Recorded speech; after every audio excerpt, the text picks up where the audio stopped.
Bonsoir à tous, bienvenue dans le Focus Info. Ce soir, nous allons parler du chikungunya en Guyane. Faut-il s'en inquiéter?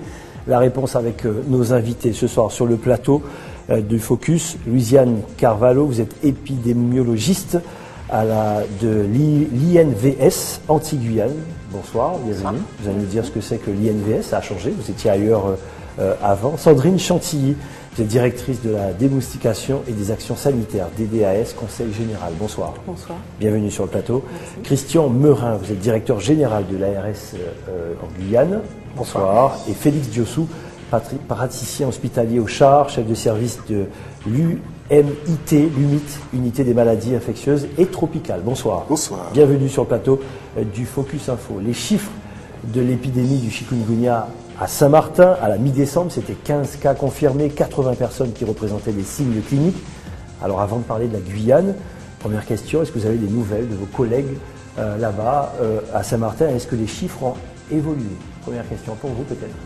Oui, alors les chiffres évoluent tous les jours à Saint-Martin et dans les autres territoires des départements français d'Amérique. À Saint-Martin en particulier, donc cette alerte à laquelle vous faites référence a été lancée le 6 décembre dernier, où on a eu justement confirmation de cas autochtones, donc c'est-à-dire ce sont des personnes qui se sont contaminées à Saint-Martin même, donc de chikungunya.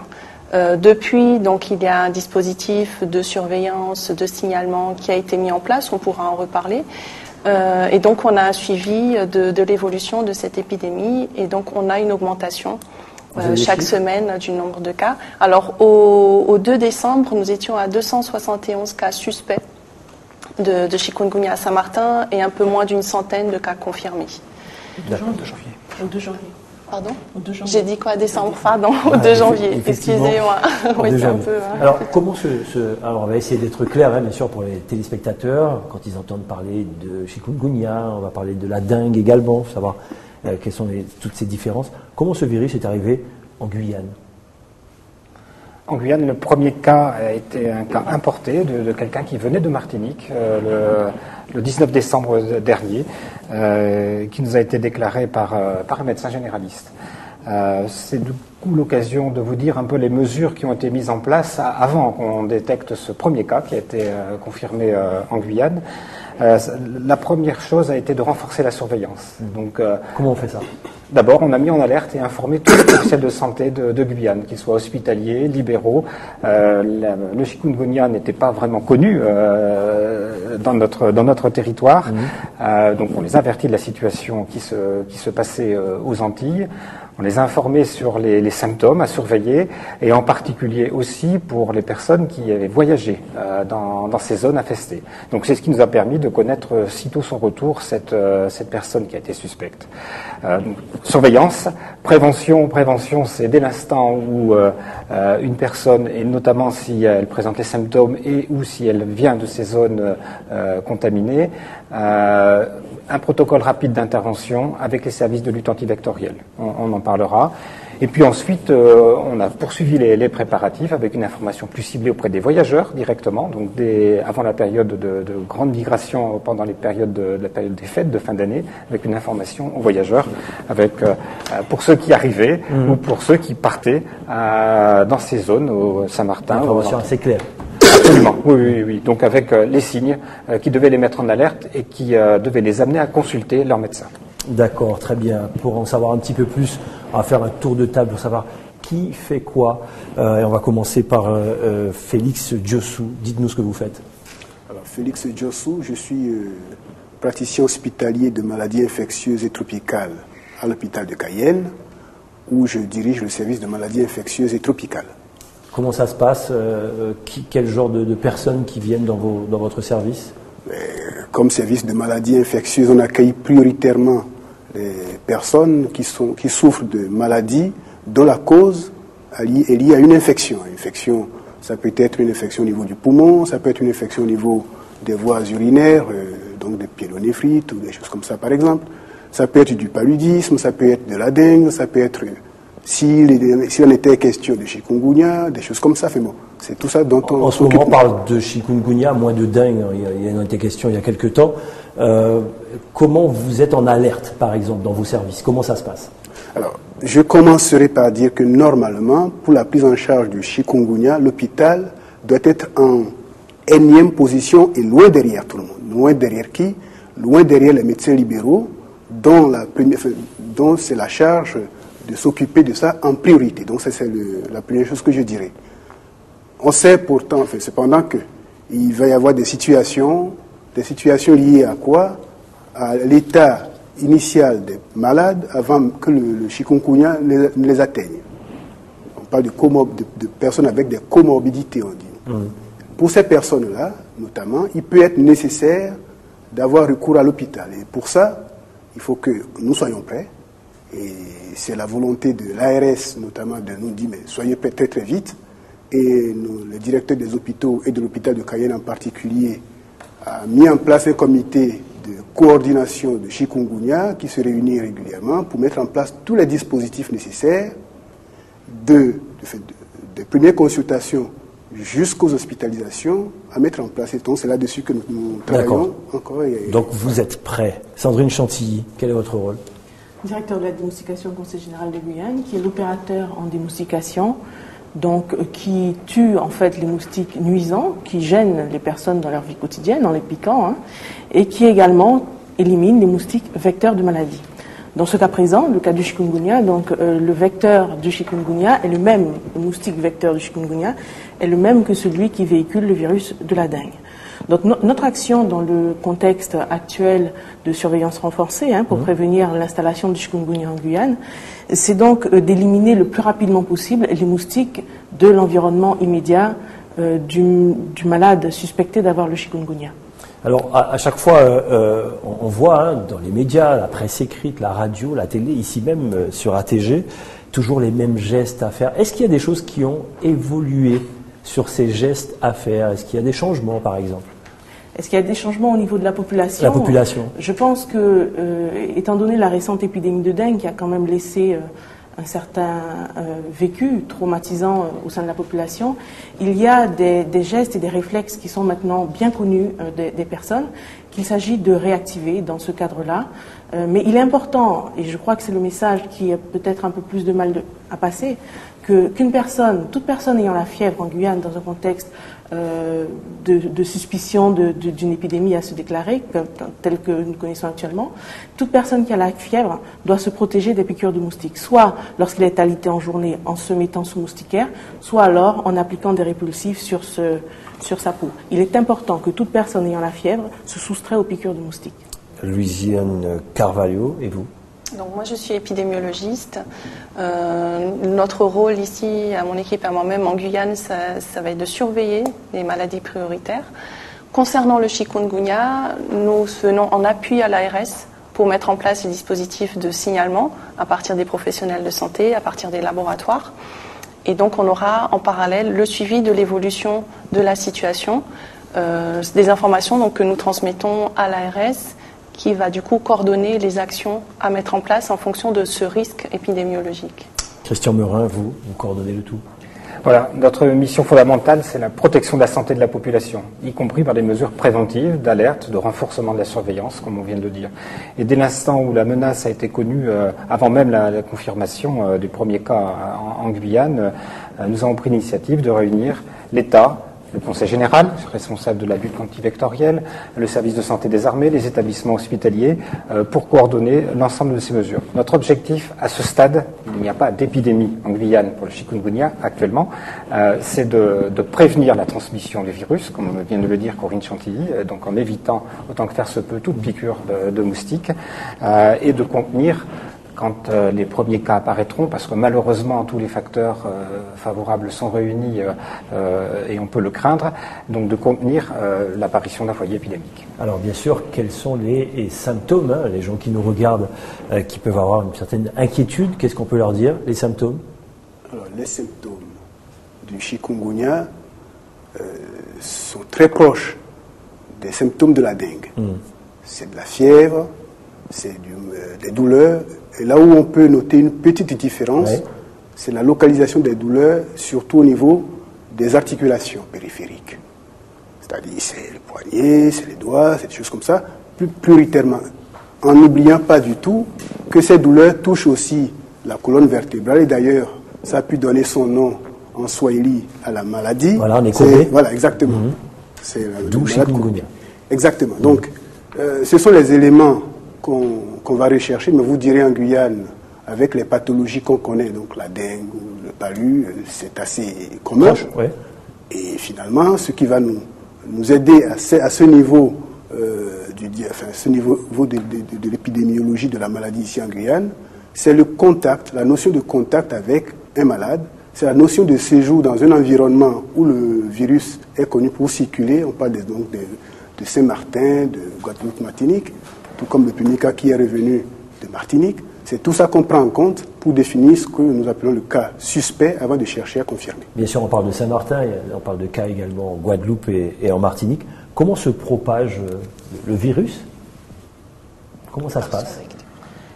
Par le moustique. Par le moustique qui est le même, par l'Aedes aegypti, qui est le même moustique que celui qui propage la dengue.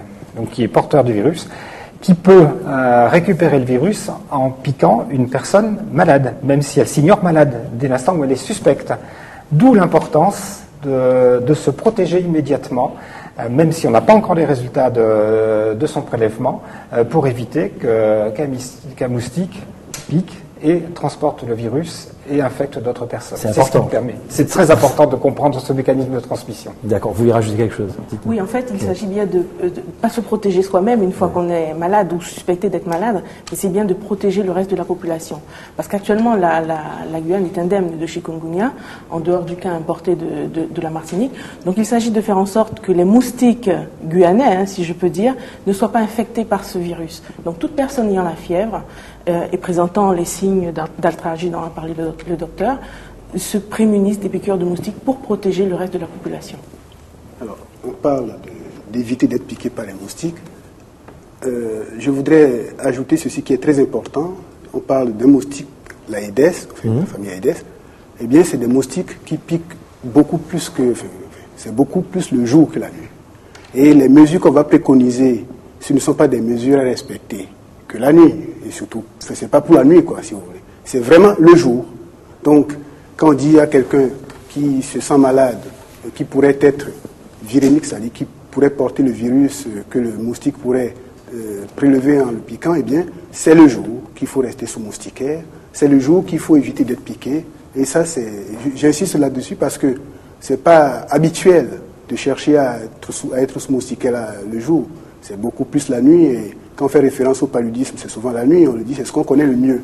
Ici, c'est le jour qu'il faut appliquer ça. Donc j'imagine que les crèches ou certains endroits où il y a des personnes âgées également, vous avez fait passer le message. Est-ce qu'ils doivent se protéger d'une manière, on va dire, un peu plus chronique que les autres parce que personnes âgées, bébés, plus dangereux? Oui, bien sûr, ils doivent appliquer les consignes de façon drastique. Mais lutter contre les moustiques, c'est lutter contre les moustiques sous leur forme adulte, mais c'est également lutter contre les larves de moustiques. Et ça, il est important que la population témoigne d'une responsabilité individuelle, mais pour une protection collective de la population guyanaise. Donc à la recherche et à l'élimination de tout ce qui pourrait représenter des gîtes potentiels de reproduction du moustique Aedes aegypti. Alors ces gîtes, ils peuvent être divers et variés, ils font partie de notre vie quotidienne, parce que comme l'a précisé le docteur Djoussou, l'Aedes aegypti est un moustique diurne, donc il y a une activité en journée, mais c'est également un moustique urbain qui se développe à proximité des habitations, à proximité de l'homme. Je dirais même que c'est un moustique domestique que nous élevons à domicile. Partout là, quand on vous écoute. Non, si chacun gère son environnement de façon régulière et correcte, de façon à éliminer toute réserve d'eau, même les plus petites soient-elles, de façon régulière, en choisissant un jour dans la semaine, d'en faire un moment ludique avec les enfants, un moment de partage. Les enfants sont très au fait de ce qui peut constituer un gîte de reproduction de l'Aedes aegypti ou pas, parce qu'ils reçoivent de l'éducation sanitaire effectuée dans les écoles. Alors bien sûr, on l'entend souvent, on protège notre environnement, on protège notre maison, on fait attention aux voisins, après on essaie d'avoir un bon voisinage pour dire, bon ben voilà, on essaie de faire en sorte que le voisin aussi ait sa propre protection parce que ça nous touche tous. Mais est-ce que vous avez un regard sur, on a reçu une photo avec une montagne de pneus, j'imagine que vous connaissez cette photo également sur un site. Comment ça se passe quand c'est comme ça justement, où il y a des endroits en Guyane qui sont des endroits, on va dire, dangereux lorsqu'on parle de dengue ou de chikungunya? Est-ce que là c'est le rôle de l'ARS ou vous interpellez un autre service, dites-nous? Oui, c'est le rôle de plusieurs services, y compris des services de l'État, et précisément pour les entreprises qui stockent, qui vendent des pneus, on a mis en place au moment de l'épidémie de dengue une action qui a été déterminante, puisqu'on a pu calculer que le nombre de pneus qui étaient stockés en Guyane avait diminué de presque des 2/3. Donc autant de gîtes larvaires potentiels qui peuvent être évités. Alors c'est une action que nous allons renouveler, puisqu'elle avait été mise en œuvre au moment de l'épidémie de dengue. Et ce qu'il faut bien comprendre, c'est qu'il faut agir dès maintenant pour éviter que l'épidémie ne s'installe pour le chikungunya. Donc effectivement, les pneus, mais d'abord, c'est un moustique urbain qui vit à proximité des habitations. Très bien, c'est bien de le noter. Est-ce que la population guyanaise, est-ce qu'elle peut être rassurée? Voilà, bien sûr, si tout le monde prend ses précautions, mais au-delà, est-ce qu'elle peut être rassurée? On parlait de chiffres, effectivement, à Saint-Martin. Un seul cas en Guyane, Luzanne Cavallo, un seul cas avéré, dites-nous. C'est ça, un seul cas confirmé. Confirmé, oui. Biologiquement. Donc, comme M. Merin le disait, une personne qui a séjourné en Martinique. Est-ce qu'il y a des personnes qui représentent des signes cliniques? Oui. Du fait de la mise en place de ce dispositif de surveillance, donc nous recevons des signalements. Ces personnes sont classées, certaines parmi elles sont classées comme suspectes. Actuellement, on en a 11 qui sont en attente d'une confirmation biologique. Donc ces personnes, une fois classées, une fois qu'elles sont signalées à l'ARS, une information est transmise au service de démoustication pour qu'il y ait une intervention dès lors que la personne est classée comme cas suspect. Pourquoi un tel phénomène? Par exemple, l'année dernière, on a parlé beaucoup de dengue en Guyane, certaines années, il y a 2 ans, peut-être plus en Martinique, et puis là on parle de chikungunya à Saint-Martin, on parle à La Réunion également. Pourquoi un tel phénomène comme ça, qui se déplace comme ça? Vous savez ou pas? Je pense qu'il y a le développement des échanges et la circulation des populations. Le chikungunya circule de manière endémique dans les pays d'Asie du Sud-Est, dans l'océan Indien aussi. Donc les conditions sont réunies, les conditions climatiques en particulier aussi, pour que ce moustique prolifère et transmette le virus dans les Antilles et en Guyane actuellement. Donc c'est quelque chose qui est malheureusement inévitable compte tenu de l'internationalisation des échanges. Allez, un dernier tour de table sur le chikungunya. Ensuite, j'aurai une question à vous poser sur la fièvre jaune. Si vous avez des conseils encore à donner à toutes ces personnes qui pourraient avoir quelques symptômes. On parle des aéroports également. Et on refait un tour de table avec Félix Diossou. Qu'est-ce qu'on pourrait dire encore à la population guyanaise sur le chikungunya? Alors, qu'est-ce qu'on peut dire sur le chikungunya? Je rappelle que la prise en charge est ambulatoire, première chose. Deuxième chose, je reviens à ce que vous disiez là, pour introduire Madame Chantilly. Tout à l'heure, vous disiez, en l'occurrence, vous nous avez toujours dit qu'il faut s'occuper des peaux et tout ça. Est-ce qu'il y a quelque chose de nouveau? Eh bien, moi, je vous réponds, je vous dirais que malgré ce message qui va et qui revient, on va trouver quand même des gîtes. Parce que des gîtes cachés, il y en a malheureusement chez un peu tout le monde. On ne fait pas assez. On ne fait pas assez. C'est pour ça que les choses, on n'arrive pas toujours à tout faire comme il faut. Et ces messages, c'est très important. Et puis, l'élément sur le malade, et Madame Chantilly a bien dit, on protège l'environnement. Quand on est soi-même déjà touché, ce n'est plus vis-à-vis de soi qu'on va dire, mettez-vous sous moustiquaire pour éviter, par exemple, d'attraper la maladie. Ça devient faux. Par contre, pendant que vous avez le virus qui circule, c'est là où vous êtes à risque pour les autres, et c'est là où il faut se protéger. Se protéger, et là, c'est contre les moustiques adultes qui ne doivent plus pouvoir vous piquer, la moustiquaire donc, et les répulsifs. Ce sont les éléments sur lesquels je voulais insister. Très bien, Sandrine Chantilly, un dernier conseil? Oui, alors je dirais que la population ne doit pas forcément être inquiète actuellement parce que la maladie chikungunya, pour l'instant, elle n'est pas connue comme circulant en Guyane.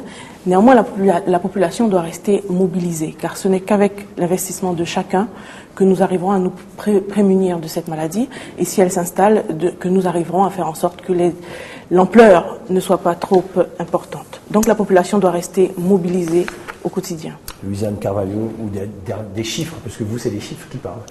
Moi, c'est les chiffres, mais en termes, je pense que le message vraiment à transmettre à la population, c'est ce que viennent de dire mes deux collègues sur la mobilisation sociale et le rôle qu'a joué la population de façon à éviter un démarrage d'une épidémie en Guyane. Christian Merin, j'imagine, vigilance en permanence. Oui, absolument. Coordination, mobilisation, c'est l'affaire de tous. Non seulement de chacun dans son environnement proche, mais de toutes les institutions, de tous les acteurs, des collectivités locales, des services de l'État, de l'agence de santé. Et effectivement, notre service de surveillance nous permet d'agir au plus vite pour éviter l'installation d'une épidémie. Voilà, merci. En tout cas, c'est tout ce qu'on pouvait dire ce soir sur le chikungunya dans ce Focus Info. Je profite de votre présence pour vous poser une question. À chaque fois qu'on a eu des débats, notamment on a eu un débat avec la base avancée sur la fièvre jaune. La fièvre jaune est obligatoire. Est-ce vraiment sérieux tout ça? Cette activité illicite a été dévoilée. Ils ont désormais rendu public sur le site gouvernemental. La fièvre jaune est obligatoire en Guyane. Ça pose problème. Il y a des artistes qui ne peuvent pas venir, il y a des sportifs qui ne veulent pas venir, ils ont peur, vu de l'extérieur, ils se disent que le pays est dangereux. J'aurais voulu avoir votre avis là-dessus. Déjà, pourquoi elle est obligatoire?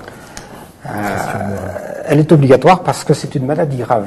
C'est vrai. Pour laquelle il n'existe pas de traitement. Nous pouvons soigner que des symptômes. Oui. Donc, si une épidémie survient, puisque c'est un virus qui est propagé également par un moustique, exact. Les taux de mortalité peuvent être élevés. Et la vaccination a démontré son efficacité. Le dernier cas connu en Guyane remonte à 1998. Donc c'est pour nous protéger. Absolument. Le dernier cas connu, c'est un cas mortel en 1998. La couverture vaccinale de la population en Guyane est très bonne. Elle est obligatoire pour tous les résidents en Guyane âgés de plus d'1 an. Elle est obligatoire pour tous les voyageurs qui viennent en Guyane. Et ça a permis que n'apparaissent pas de nouveaux cas de fièvre jaune en Guyane. Pourquoi obligatoire en Guyane? Pourquoi pas au Suriname? Pourquoi pas au Brésil? Nos voisins, nous sommes sur le même continent pratiquement. Pourquoi en Guyane? Parce qu'on est en France? Parce qu'on est en France et qu'on protège la santé de notre population. D'accord, la santé d'abord. Oui. Le reste après, peut-être. Quelqu'un voulait dire 2 mots là-dessus? Sur la fièvre jaune obligatoire? Il me semble qu'elle est obligatoire en Amapa. La fièvre jaune. Elle est obligatoire en Amapa aussi? D'accord, très bien. Alors, vous imaginez... C'était cet élément important qu'il fallait ajouter, c'est-à-dire que la fièvre jaune, le dernier cas en Guyane 98, oui. Autour de nous, malheureusement, il y a des cas de fièvre jaune. Enfin, je ne vais pas faire la situation épidémiologique de la fièvre jaune dans la sous-région, mais sachez que au Brésil, dans d'autres endroits, régions, oui. Dans d'autres pays de notre région sud-américaine, eh bien, il y a des cas. Donc, on est entouré de pays où le virus existe, où la maladie existe, et comme disait M. Merin, une maladie contre laquelle on n'a pas de traitement. Les traitements symptomatiques qu'on fait ne guérissent pas toujours les gens, c'est à peu près la moitié des gens qui meurent. Donc c'est un peu dommage de ne pas offrir cette protection simple, durable, parce que le vaccin dure au minimum 10 ans, voire plus, et bien toléré. Donc c'est dommage de ne pas en profiter quelque part. Exactement. Une dernière petite précision, la fièvre jaune est également transmise par ce moustique Aedes aegypti qui nous pose des soucis pour la dengue et le chikungunya. Donc il y a un vaccin, profitons-en. Donc très bien, en fait la santé d'abord, on a bien compris. Est-ce que vous savez que ça pose quand même certains problèmes au niveau touristique par exemple? Il y a des gens qui ne veulent pas venir en Guyane par rapport au fait simplement que la fièvre jaune soit obligatoire. Vu de l'extérieur, ça peut faire peur. J'ai dit si la fièvre jaune est obligatoire, c'est que le pays est peut-être dangereux. Il y a des gens qui pensent comme ça à l'extérieur. Je crois qu'en expliquant ce qu'on vient de se dire là, l'information permet de lever ces craintes. Il faut bien informer. Absolument. Vous avez entendu parler de nombreux artistes qui sont pas venus en Guyane uniquement par rapport à ça. C'est dommage. Il faut bien l'expliquer. Parce que cette vaccination, elle est très bien tolérée. Le virus ne circule pas en Guyane grâce à cette vaccination. Je crois que c'est vraiment dommage d'avoir ces clichés qui continuent de circuler, malheureusement. C'est peut-être aussi pour ça que l'équipe de France ne vient pas pour la base avancée. Peut-être. Hein. Peut-être, on dira peut-être. On dira peut-être. Très bien. Merci en tout cas d'avoir répondu à toutes nos questions dans le Focus Info ce soir. Je rappelle mes invités, Félix Diossou, Christian Merin, Louisiane Carvalho et Sandrine Chantilly. Merci beaucoup. Voilà, c'est comme ça qu'on se dit au revoir. 2 épisodes de Bones dans quelques instants, si près de moi, également donc un téléfilm, et Haïti Newsweek en fin de soirée. Cette émission sera rediffusée, vous pouvez la voir également en replay sur Internet. Tout de suite, le journal de TF1. À demain.